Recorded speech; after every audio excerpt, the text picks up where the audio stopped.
This is a weird time to be alive, isn't it? Yeah, it's getting weirder too. I mean, it is getting weirder, don't It you is. think? Oh, certainly. Well, it's highlighted on your show. You know, you've kind of exposed a lot of it to America. Yeah, every year in the summer we kind of work to reinvent ourselves about how we can tell our stories better and all that sort of thing, and we really focus on what our viewers are asking about. And I have to tell you, this year the questions really changed. Because, we still deal with human functioning, marriage and family and all that. But in addition to that, the questions we got over the summer this year started really changing. Like, are we going to make it? Are we going to survive? What, are we safe? Are our kids safe? Are they safe in school? What are they being taught in school? Should we be going down there and seeing what they're teaching them?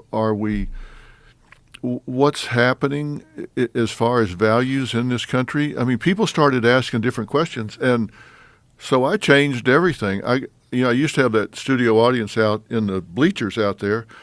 I moved everybody on stage, and we're just having a focus group every day. I got like 110 people up there in a focus group, and letting them talk and ask questions because they're really concerned. And I just said, I can't take it anymore. I'm going to start talking about the social issues along with everything else, because if you even took psychology in high school, or you took Psych 101, one of the first fundamental principles you learned was you don't reward bad behavior, right? Right. You don't reward bad behavior. I mean, the world is a meritocracy. And we've somehow lost that. All of a sudden we're paying people not to work more than they get if they work. And then we say, what happened to the supply chain? Well, you paid everybody not to work. That's what happened to the supply chain. And I'm stunned that we're running this country in so many areas where we're just violating the most fundamental psychological principles that you could ever imagine. And I'm watching that happen, and I say, I just can't be silent about this anymore. So I'm talking about it. What do you think is the root cause of the shift? I think it's been happening gradually, but like everything, it's like if you start rolling a rock downhill, it starts getting faster and faster and faster. And I think it's happened for a lot of reasons, but I think we've got a whole generation of kids that are really smart, by the way. These kids are smart, but I think they've started living on their devices. It's kind of like along about 2007 or 8, like it seems like airplanes flew over the country and just started dropping smartphones, and everybody's head went from here to here. I mean, think about it. When you look, you go anywhere, go to the mall, go just anywhere there's a group, and what do you see in their hands? You see a device. We didn't grow up with devices. When I started Dr. Phill 21 years ago, the first text hadn't been sent. There were no social media platforms. None of that stuff was going on. Technology's great. Listen, I love technology. But we've got generations that started living virtually. They're watching people live their lives instead of living their own lives. And that changed the metrics on everything. Think about that. TikTok, Instagram, all of this, you're watching other people live their lives instead of living your own. And that changed everything. That seems like one factor, but that wouldn't explain this abandonment of meritocracy. Well, that is just one factor. You're exactly right. But there's something else that I think has come along with it, and we've got a generation of what I call concierge parents that are running interference for their kids.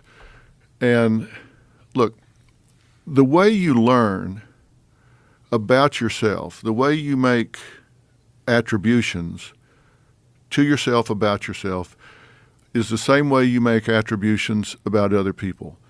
You have people that you have opinions of, right? You got people, friends or staff, that you watch what they do and you say, he or she is a go-to person. I know what they do. I can count on them. They're going to be there every time. They're going to show up on time. They're going to get everything ready. They're going to be buttoned up. They're like clockwork, right? And you attribute that to them because you watch what they do. If they're problem solvers, you know, hey, go get Becky in here. Go get Jeff in here. They are problem solvers. You know that because you've watched them do it, and you make that attribution to them. That's the same way we learn about ourselves. You watch ourselves master certain tasks, overcome certain things. And if we're cheated out of that experience, we don't learn that about ourselves. And if you've got parents that are out there smoothing out all the bumps for you, then you don't learn that you can smooth out your own bumps. You don't learn that you can overcome obstacles. You don't learn that you can master your environment. And so as a result, you don't have the self-esteem. You don't have the self-worth. You don't make the attributions that, hey, I can do this shit. And when you don't believe you can do this shit, then you start saying, well, I don't want a meritocracy. I want everybody to just kind of go along the same. And so we started seeing in the universities, you start seeing kids that are complaining that something the professor said hurt their feelings. It upset them. So they start going to the dean. They start going to the department head and saying, that professor said things that upset me. And we've had more professors disciplined, suspended, or dismissed in the last 10 or 15 years than we've had since McCarthyism. Because kids are going in there and saying, that hurt my feelings. He offended me and said things that were offensive. And so they complain about it, and they get listened to, and so the professors, and you know, some of them are assholes, I'm sure. Some of them are offensive by any standard, but it's out of control. And these kids are sensitive to the point when I was in college, when campuses were where you went to hear the other side, right?